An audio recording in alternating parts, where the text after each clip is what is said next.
Giancarlo Menotti's life 19,112,007 reads like a cocktail of his own operas.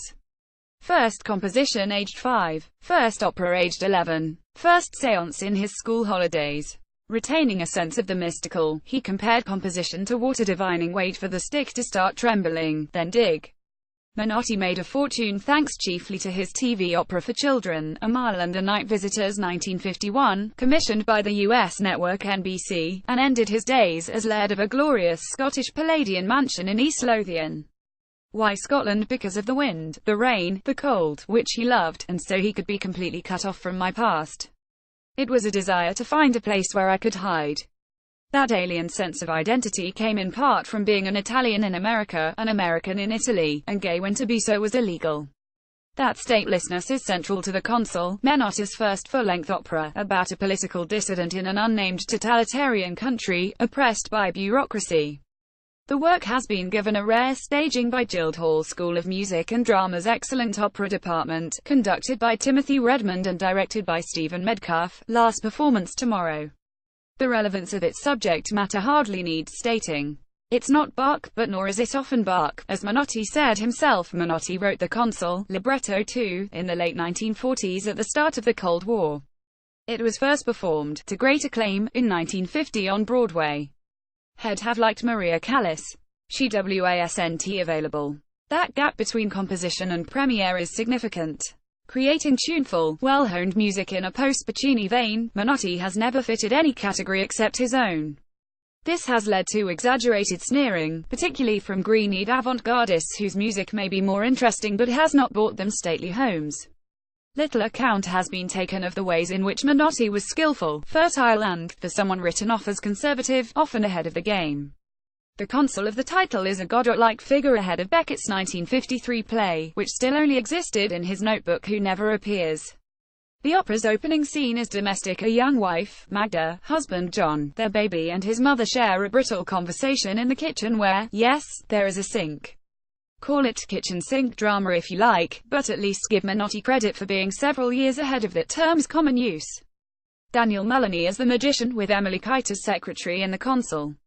Photograph Clive Barder. There's also a touch of Brecht, A Bizarre Dream, a comic interlude with a magician expertly sung and prestidigitated, in the second of two casts, by Daniel Mullany, and a waltz sequence. At the start the music is anemic, yet it grows more interesting as the score unfolds, with eerie, menacing woodwind effects and a prominent, earthy piano. Yes, it's filmic, but that's not yet a crime. Guildhall Orchestra's playing was secure, agile in response to the many mood changes. The music is effective rather than memorable. It works hard and supports the action in that sense, more of a musical than an opera. It's not Bach, but nor is it often Bach, as Menotti said himself. Guildhall's impressive dozen-strong vocal ensemble, each having their spotlight moment, displayed plenty of talent, every word of the English text audible. All acted well, and danced smartly to Victoria Newland's witty movement direction. Simon Corder's compact staging had a nice 50s drabness. In Wednesday's performance, Michael Vickers mustered febrile, pent-up anger as the shadowy dissident, John Sorrell. Chloe Latchmore as the mother was tense and tender. Emily Kite cleverly mixed spikiness and élan as the super-bureaucratic secretary. The huge main role of Magda, who is rarely off-stage, was sung with heartfelt conviction by Lucy Anderson. Watch out for her. Everyone deserved a cheer. This is very nearly a tale of two Scottish-obsessed and prolific Italian opera composers, united by East Lothian. Donizetti's 1835 bel canto tragedy, Lucia di Lammermoor, is set in the same Lammermoor hills which, with a bit of a stretch, Menotti might have seen from his parapet. Katie Mitchell's avowedly feminist production, new at the Royal Opera in 2016, is back for its first revival. Much has been simplified, to good effect. L'essetto Ropessa Lucia, Christopher Maltman Enrico and Rachel Lloyd Elisa in Lucia di Lammermoor at the Royal Opera House. Photograph Row Stephen Kumersky 2017. Vicky Mortimer's beautifully detailed split set allows a more complex presentation of the story than usual, foreground action in one half, background response in the other.